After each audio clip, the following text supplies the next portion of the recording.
और ये इस्तीफा गवाह इस बात का, अगर आप लोग डरेंगे नहीं, अगर आप लोग इस सरकार के सामने झुकेंगे नहीं, तो अच्छे के इस्तीफे ले सकते हैं हम। तो डरना नहीं है, डेमोक्रेसी है। अगर डेमोक्रेसी में बोलने से डर लगने लगे तो कैसी डेमोक्रेसी है? डरना नहीं है। अगर अपनी आवाज उठाओगे तभी ये लोग लाइन में रहेंगे, और इन्हें लाइन में रखना जरूरी है, क्योंकि ये जो आज खुद को बादशाह समझ बैठे हैं ना, ये हमारी वजह से बैठे हुए हैं। और इस्तीफा हो गया है, लेकिन हमारी दो और मांगे, ऐसे ही नहीं जाएंगे। नीचे उतरो, ऐसे नहीं जाएंगे। हमारे साथ संजय शर्मा, अर्जु शेठ और मनोज जी लगातार जुड़े हुए हैं। मनोज जी, बहुत बड़ी जीत इस मूवमेंट की है, धर्मेंद्र प्रधान का इस्तीफा, और ये कहा भी अभिजीत दीपके ने कि झुकती है दुनिया, झुकाने वाला चाहिए। देखिए, बड़ी बात वैभव, एक बात अभिजीत ने कही है कि इस सरकार के बारे में ये कहा जाता था कि इस्तीफे नहीं होते हैं। देखिए, इस्तीफा हो गया और झुकती है दुनिया, झुकाने वाला चाहिए। सबसे बड़ी बात है, ये बहुत बड़ी बात है, और धर्मेंद्र प्रधान का इस्तीफा सामान्य बात नहीं है, आप ये मानकर चलिए। और निश्चित तौर पर ये चंद लड़के हैं, अभिजीत दीपके जो विदेश से आया हुआ एक लड़का जिसने सरकार को झुका दिया, धर्मेंद्र प्रधान का इस्तीफा हो गया। आप सोचिए देश की राजनीतिक पार्टियों के बारे में, इस देश के राजनेताओं के बारे में। आज उनके सामने एक आईना अभिजीत दीपके ने रख दिया। इतने सारे आंदोलन, इतनी सारी बातें, क्योंकि वो सड़कों पर नहीं उतर पाए, वो अपने आप को, जनता को साथ में नहीं ले पाए, वो युवाओं को साथ में नहीं ले पाए। और अभिजीत दीपके और कॉकरोच जनता पार्टी, इन कॉकरोचों ने मिलकर धर्मेंद्र प्रधान का इस्तीफा ले लिया, सरकार को मजबूत कर दिया। मुझे वो बयान याद आता है राजनाथ सिंह का, जिसमें उन्होंने कहा था कि भाई ये यूपीए नहीं है, ये एनडीए है। वो संदर्भ कोई और था, इसमें ऐसे इस्तीफे नहीं होते हैं। इसी बात का जिक्र अभिजीत दीपके कर रहे हैं। मनोज जी, मुझे याद है एक इंटरव्यू में मैं सोनम वांगचुक को सुन रहा था, जब पत्रकार ने उनसे सवाल किया कि एक इस्तीफे से क्या होगा, तो उन्होंने साफ तौर पर कहा कि एक इस्तीफे से बहुत कुछ तो नहीं होगा, लेकिन इस देश में जवाबदेही जो है वो तय हो जाएगी कि हाँ, सरकार आम जनता के प्रति जवाबदेह है। संजय जी भी हमारे साथ लगातार जुड़े हुए हैं। संजय जी, आपको लगता है कि बहुत बड़ा मूवमेंट है, और इस मूवमेंट के साथ उस जवाबदेही की भी शुरुआत हुई है जिसका जिक्र मंचों से हो रहा था? देखिए, आज का दिन इतिहास में लिखा जाएगा, क्योंकि पहली बार ऐसा हुआ है कई सालों के बाद में कि किसी एक आंदोलन ने सरकार के एक बड़े मंत्री की बलि ले ली है। केंद्रीय मंत्री को इस्तीफा देना पड़ा। मोदी सरकार का पहला मंत्री होगा जो कि किसी आंदोलन के दबाव में किसी मंत्री को इस्तीफा देना पड़ा। हमने देखा था यूपीए सरकार में कई सारे मंत्री पर आरोप लगे थे, कई सारे घोटालों के आरोप लगे थे, लेकिन एक भी मंत्री ने इस्तीफा नहीं दिया था, एक भी मंत्री का इस्तीफा नहीं हुआ था।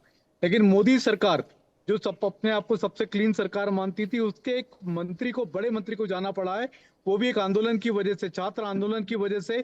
तो आज का दिन इतिहास में लिखा जाएगा। एक तो पहली बात ये, दूसरी बात ये कि मोदी सरकार के लिए सिर्फ ये शुरुआत है, क्योंकि अभी सिर्फ एक इस्तीफा हुआ है धर्मेंद्र प्रधान का। क्या आने वाले दिनों में मोदी सरकार की इस इस्तीफे के बाद में परेशानियां और बढ़ने वाली हैं, और बढ़ जाएंगी, क्योंकि ये इस्तीफे का क्रम अब यहाँ नहीं रुकने वाला। चाहे विपक्ष की बात करें, चाहे छात्रों की बात करें, या और वर्गों की बात करें, तो वो फिर अब इस तरह की बातें दूसरे मंत्रियों के बारे में भी करेंगे। हमने देखा था केंद्रीय गृह मंत्री अमित शाह के इस्तीफे की भी बात आने लगी थी। तो ये क्या क्रम यहीं रुक जाएगा या आगे भी बढ़ेगा, ये भी हमको देखना होगा। और ये बहुत बड़ी जीत है छात्र आंदोलन की।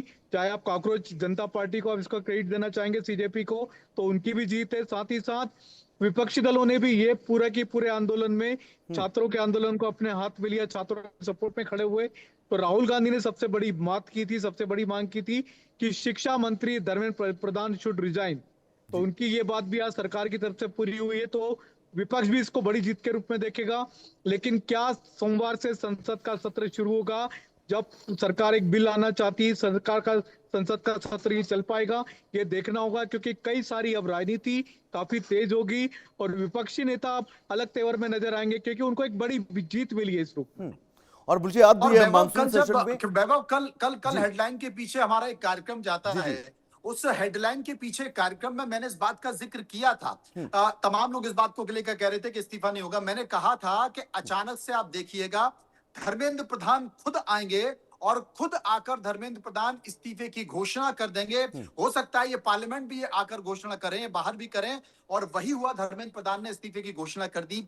इसलिए कर दी क्योंकि सरकार फंस गई थी। संजय ठीक बोल रहे हैं कि सरकार के सामने बहुत बड़े बड़े बिल पड़े हैं। उनका बड़ा संकेत है, FCRA बिल है, डिलिमिटेशन बिल है। तो एक धर्मेंद्र प्रधान के कारण सरकार इतने बड़े एजेंडे को नहीं रोक पाती थी। वो एजेंडा जिसके लिए बड़ी बड़ी राजनीतिक पार्टियों में दो फाड़ हुए हैं, बड़ी संख्या में कई सारे सांसद सरकार को और मनोज जी, हमने देखा भी सेशन, मानसून सेशन की शुरुआत के पहले, दूसरे, तीसरे, चौथे दिन जबरदस्त हंगामा हुआ और सिर्फ इस बात को लेकर सदन शुरू होता था कि भाई सीधा धर्मेंद्र प्रधान जब तक इस्तीफा नहीं देंगे तब तक स्थितियां जो हैं वो सुधरने वाले नहीं हैं। लेकिन अब चीजें जो हैं वो आगे बढ़ेंगी। आरजू भी हमारे साथ लगातार जुड़ी हुई हैं। आरजू, आप ग्राउंड जीरो से एक एक तस्वीर इस प्रदर्शन से जुड़ी इंडिया न्यूज पर लगातार पहुंचाती रही हैं। इस प्रदर्शन के बाद अब वहां का माहौल कैसा है, एक बार बताइएगा। जी बिल्कुल, देखिए कहीं ना कहीं जो खुशी की लहर है वो देखने को मिल रही है, क्योंकि लंबा 1 महीने का ये समय है जब छात्रों ने, जो CGP लेड स्टूडेंट प्रोटेस्ट था, उन लोगों ने दिन रात जो है वो गुजारा है उस जंतर मंतर पर, जिसको इतिहास रचने के तौर पर जाना जाता है। कई प्रदर्शन हुए हैं, कुछ सफल हुए हैं, कुछ बदलाव लेकर आया है, और ये प्रोटेस्ट भी एक बदलाव लेकर आया है। देखिए, मैं एक बात कहूंगी कि इस रिजिग्नेशन को, इस बदलाव को मैं अपनी अगर राय रखूं तो इसको हार जीत के तौर पर नहीं देखना चाहिए। मुझे लगता है कि बहुत सारी प्रतिक्रिया आ रही हैं जंतर मंतर से। सौरभ दास भी कुछ बोल रहे हैं। तो खाना पानी उनका मूवमेंट आप रोक नहीं सकते हो, असंवैधानिक है, इलीगल है। दिल्ली पुलिस इलीगल काम करना बंद कर दे, ये हमारा इमीडिएट डिमांड है। कितने बजे जाएंगे आप मीटिंग के लिए? जब बुलाएंगे, अभी वो एग्जैक्ट टाइम बताएंगे, फिर आएंगे। उसके पहले भी हो सकता है।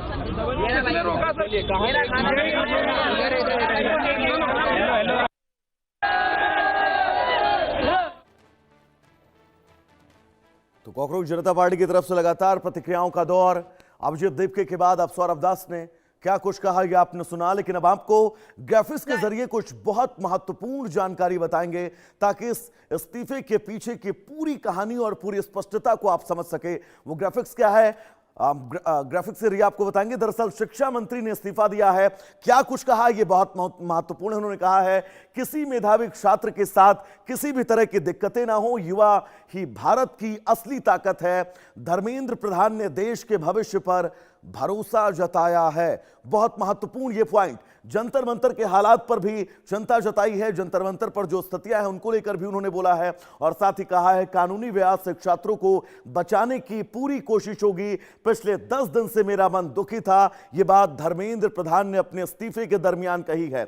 छात्र अपना करियर बनाने पर फोकस कर रहे हैं, देश विरोधी ताकत फायदा ना उठाएं, ये इस बात का भी इन्होंने जिक्र किया है उस संदेश में, जो संदेश जारी किया गया है। युवाओं के हित में अपने इस फैसले को बताया है, किसी मेधावी छात्र के साथ अन्याय नहीं होने देंगे। ये बहुत बड़ा पॉइंट है। धर्मेंद्र प्रधान ने अपने इस्तीफे के दरमियान जो तकरीबन 1.5 पन्नों का एक लेटर जारी किया, उस लेटर में ये तमाम बातें इंगित थी, जिन बातों में जंतर मंतर के हालात पर भी उन्होंने चिंता जताई और छात्रों के भविष्य, कानून